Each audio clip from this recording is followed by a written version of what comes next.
Hi everyone, good morning. उम्मीद करते हैं आप सभी बहुत अच्छे होंगे और आपकी प्रिपरेशन भी बहुत अच्छी चल रही होगी।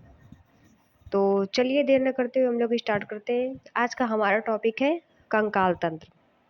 तो हम लोग कंकाल तंत्र से स्टार्ट करेंगे।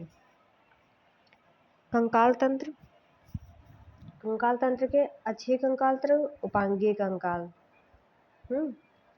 अन्य तथ्य दिए गए, कार्य दिए गए, विभाजन दिया गया। तो सबसे पहले हम लोग अन्य तथ्य देखते हैं। सबसे बड़ी हड्डी कौन सी होती है? फीमर हड्डी। ये एग्जाम में पूछा जाता है क्वेश्चन।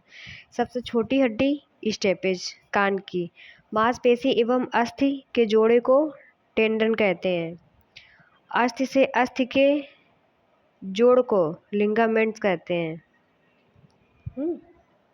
कार्य क्या क्या होते हैं कंकाल तंत्र के? शरीर को निश्चित आकार प्रदान करना, पेशियों को जुड़ने का आधार प्रदान करना, लाल रक्त कणिकाओं का निर्माण करना और शरीर के कोमल अंगों की सुरक्षा करना। ये क्या होते हैं? कंकाल तंत्र के कार्य होते हैं। और विभाजन देखते हैं। मनुष्य के शरीर में कुल हड्डियों की संख्या 206 होती है। बाल्यावस्था में कुल हड्डियों की संख्या 208 होती है। रीढ़ की हड्डियों की संख्या 26 होती है। सिर की कुल हड्डियों की संख्या 29 होती है। कपाल की 8 होती हैं। फेसियल की 14 होती हैं और पसलियों की 12 जोड़ी होती हैं। मतलब वैसे 24 होती है लेकिन जोड़ी में देखा जाए तो 12 जोड़ी होती है। और कर्ण की 6 होती है। तो ये कुछ कंकाल तंत्र के इम्पोर्टेंट पॉइंट्स हो गए।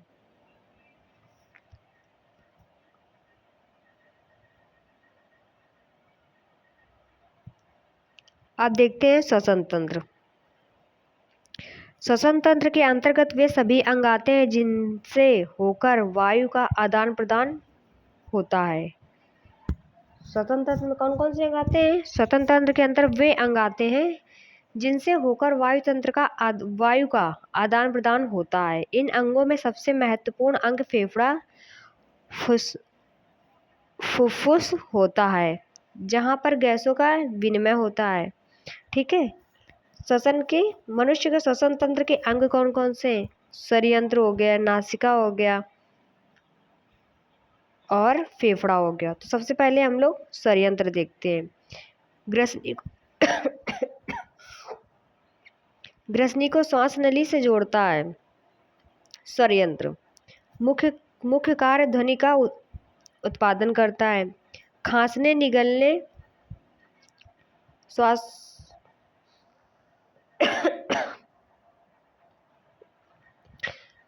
श्वासोच्छ्वास तथा श्वसन मार्ग की सुरक्षा करने में सहायक होता है। अब नासिका क्या करती है? मुख्य द्वार के ठीक ऊपर स्थित है। ये फेफड़ा स्पंजी गुलामी थैलीनुमा रचना है। एक जोड़ी होती है। गैसों का आदान प्रदान करना। दाएं फेफड़ा थोड़ा बड़ा होता है। प्रत्येक फेफड़े में लगभग 15 करोड़ वायुकोष्ठ होते हैं। फ्लूरल मेम्ब्रेन फेफड़े की सुरक्षा करता है। जो फ्लूरल मेम्ब्रेन होता है वो क्या करता है? फेफड़े की सुरक्षा करता है। अब हम लोग देखते हैं उत्सर्जन तंत्र। शरीर कोशिकाओं से वर्ज्य या विषाक्त पदार्थों को बाहर निकालने की क्रियाविधि को उत्सर्जन कहते हैं। अनपचे भोजन को शरीर से बाहर निकालना आंत का कार्य होता है।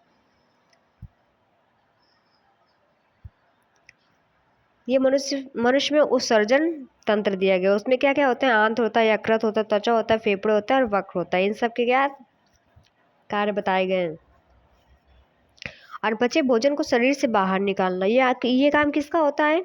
आंत का होता है। वक्र क्या क्या करता है? रक्त में हाइड्रोजन अबन सांद्रता का नियंत्रण, शर्करा, एमिनो अम्ल आदि का निष्कासन करना, अपशिष्ट पदार्थों को मूत्र के रूप में बाहर करना, दवाइयाँ, विषाक्त आदि जिनका प्रयोजन शरीर में नहीं होता है उन्हें बाहर निकालना। ये सारे क्या करते हैं? वक्र के कार्य हैं ये जो दिए गए। अब यकृत क्या करता है? आवश्यकता से अधिक एमिनो अम्ल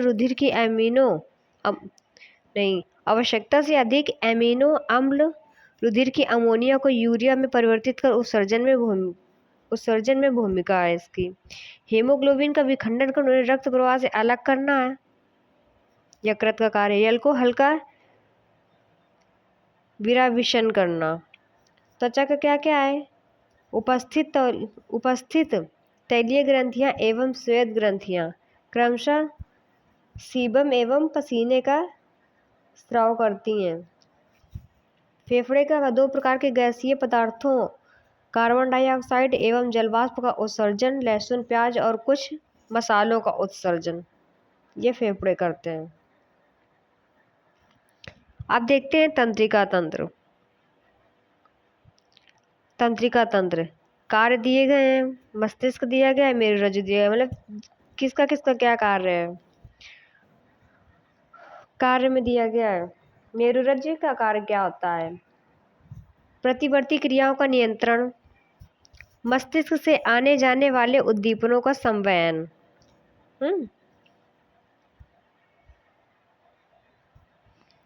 मस्तिष्क में अग्र होता है, मध्य होता है और पश्च मस्तिष्क होता है। देखिए किसका किसका क्या क्या कार्य है।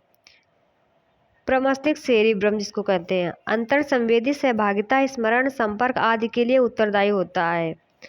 हाइपोथैलेमस भूख, प्यास, प्यार, घृणा, परितृप्ति तथा तप को नियंत्रित करता है। ये हाइपोथैलेमस जो ग्रंथि होती है, ग्रंथि थैलेमस क्या करती है? सूचना प्रसारण करता है। मध्य मस्तिष्क क्या करता है? मध्य मस्तिष्क संतुलन एवं आंखों की पेशियों को नियंत्रण करने के केंद्र होते हैं। पश्च क्या करता है? पश्च में 3 है, पोष है, सेरिबेलम है, अनुमस्तिष्क है और मेडुला ऑब्लिगेटा है। तो पोषा क्या करता है? मस्तिष्क के विभिन्न भागों को छोड़कर। सेरिबेलम क्या करता है? समन्वय, संतुलन, ऐच्छिक पेशियों की गतिविधियों का नियंत्रण। और मेडुला क्या करता है? हृदय की धड़कन का नियंत्रण, रक्तचाप का नियंत्रण, श्वास की गति का नियंत्रण, खांसना, छींकना, उल्टी का नियंत्रण, रक्त रसों का स्राव। अब क्या देखेंगे? रुधिर परिसंचरण। मनुष्य तथा जंतुओं, कशेरुकियों एवं कुछ अकशेरुकियों में शरीर के भीतर पदार्थों के परिवहन के लिए एक तंत्र सुविकसित होता है, जिसे परिसंचरण तंत्र कहते हैं। परिसंचरण तंत्र कार्य हो गए, अवयव हो गए, हृदय, रुधिर नलिकाएं। तो सबसे पहले कार्य देखते हैं। फेफड़ों से शरीर की कोशिकाओं एवं ऊतकों तक ऑक्सीजन परिवहन करना, अमोनिया, यूरिया, यूरिक अम्ल आदि का शरीर के विभिन्न भागों में उत्सर्जी अंगों का परिवहन करना, हार्मोन का अंतःस्रावी ग्रंथि से लक्षित अंगों का ग्लूकोज का परिवहन, वसीय अम्ल, विटामिन आदि का अवशोषण कर शरीर के विभिन्न भागों तक परिवहन करना। हृदय देखते हैं। संपूर्ण शरीर में रुधिर का परिसंचरण करना। मनुष्य के हृदय में 4 कोष्ठ होते हैं। ये क्वेश्चन पूछा जाता है, इंपॉर्टेंट है। 2 दायां और 2 बायां अलिंद तथा दायां और बायां निलय कहलाते हैं। मनुष्य में हृदय सामान्यतः 72 बार प्रति मिनट स्पंद करता है, धड़कता है। हृदय की धड़कन को इलेक्ट्रोकार्डियोग्राफी द्वारा मापते हैं। हृदय की धड़कन को इलेक्ट्रोकार्डियोग्राफी द्वारा मापते हैं। हृदय 2 धड़कनों के बीच में आराम करता है। अब क्या हो गया? रुधिर नलिकाएं हो गया, धमनियां हो गई, शिराएं हो गया, रुधिर वाहिनियां हो गया। तो धमनियों के बारे में देखते हैं। रुधिर को हृदय से विभिन्न अंगों में पहुंचाती हैं। फुफ्फुस धमनी के अतिरिक्त सभी धमनियों में शुद्ध रुधिर प्रवाहित होता है। शिराएं देखें, विभिन्न अंगों से रुधिर को हृदय तक ले जाती हैं। विभिन्न अंगों से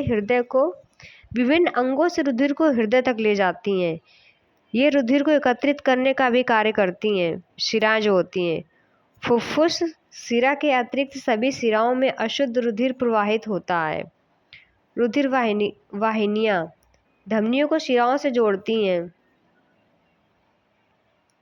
रुधिर के बारे में देखते हैं। पीएच इसका कितना होता है? 7.4 होता है, क्षारीय है ये। परिसंचरण तंत्र, खुला परिसंचरण तंत्र, बंद परिसंचरण तंत्र। तो पहले खुला परिसंचरण तंत्र देखते हैं। रुधिर का दाब तथा कम गति से बहता है। रुधिर का दाब तथा कम गति से बहता है तिलचट्टा, कीट मकड़ी आदि में। बंद परिसंचरण तंत्र, रुधिर बंद नलिकाओं में बहता है, सभी कशेरुकियों में पाया जाता है।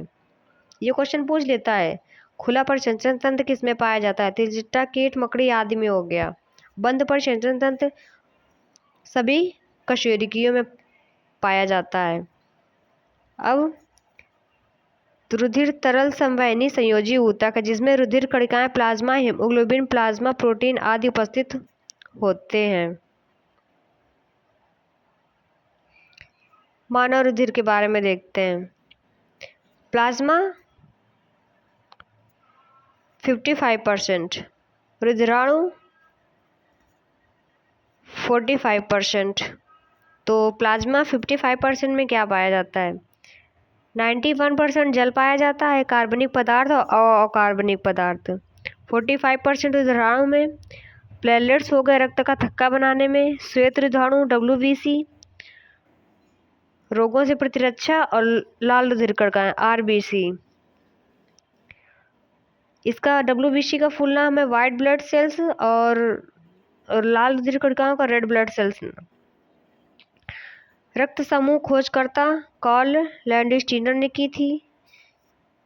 ए ब्लड ग्रुप, बी AB हो गया, O हो गया। ए एंटीजन व एंटीबॉडी बी उपस्थित। बी में क्या है? बी व एंटीजन बी व एंटीबॉडी ए उपस्थित। एंटीजन ए और बी दोनों उपस्थित, एंटीबॉडी अनुपस्थित, इसे सर्वग्राही कहते हैं। और एंटीजन अनुपस्थित, एंटीबॉडी ए व बी उपस्थित, सर्वदाता कहते हैं। इसके आगे antigen A, antigen B. Antigen की उपस्थिति में एक विशेष प्रकार का प्रोटीन पाया जाता है, जिसे एंटीबॉडी कहते हैं। अंतःस्रावी ग्रंथि के बारे में देखते हैं। अंतःस्रावी ग्रंथि प्रमुख हार्मोन। पीयूष ग्रंथि सोमैटोट्रोफिक हार्मोन, इसे मास्टर ग्रंथि भी कहते हैं। इसका भार 0.6 ग्राम होता है।